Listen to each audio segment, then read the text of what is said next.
നിങ്ങൾ കാണുന്നുണ്ടോ ഇങ്ങനെ ഒരു മെമ്മോ?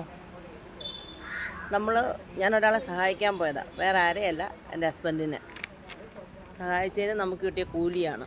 മനസ്സിലായോ? എൻ്റെ പ്രശ്നം എന്നാന്ന് വെച്ചാൽ, നമുക്ക് ആരെയും പ്ലീസ് ചെയ്ത് സംസാരിക്കാൻ നമുക്കറിയത്തില്ല. അത് മറ്റൊരാൾക്കാണെങ്കിലും എല്ലാവരും പ്ലീസ് ചെയ്ത് കയ്യിലെടുക്കാനും ചിങ്ങവനത്തെയും അയർക്കുന്നത്തെയും പോലീസിന് കൈമടക്ക് കൊടുത്ത് വാറണ്ട് മാറ്റാനും ഒക്കെ പറ്റും.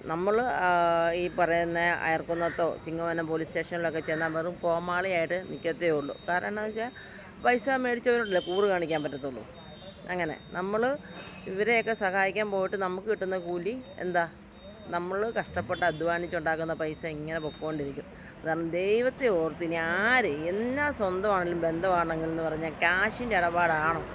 ആർക്കും ഒരു സഹായം ചെയ്യാൻ വേണ്ടി ദൈവത്തെ ഓർത്ത് നിൽക്കരുത്. നമ്മുടെ ഒരു ദിവസം പോവും, ഒരു ദിവസത്തെ ജോലി പോവും, എല്ലാം പോവും.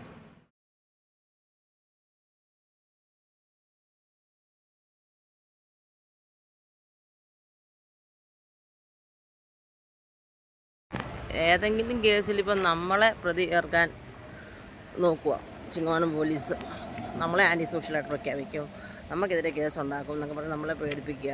SP-യുടെ ഓർഡർ ഞാൻ കൈ കണ്ട് കൊടുത്തിട്ടുണ്ട്, എന്നിട്ടും ഒരനക്കവും ഇല്ല. എന്താ ചെയ്യുക? പിന്നെ ഇപ്പോഴും കുറേ ചീഞ്ഞ പത്രങ്ങളും എന്താ അച്ചയൻസ് മീഡിയ പോലത്തെ ഏതാണ്ടൊക്കെ മീഡിയ ഒരു മാസം കഴിഞ്ഞ വീഡിയോ ഇപ്പോഴും ഇട്ട് റീച്ച് ഉണ്ടാക്കിക്കൊണ്ടിരിക്കുക. മറ്റുള്ളവരുടെ കുടുംബം തകർത്തിട്ടും മറ്റുള്ളവരെ നശിപ്പിച്ചിട്ടും അവന് റീച്ചുണ്ടാക്കി കാശുണ്ടാക്കും. നാണമുണ്ട് ഇവനൊക്കെ.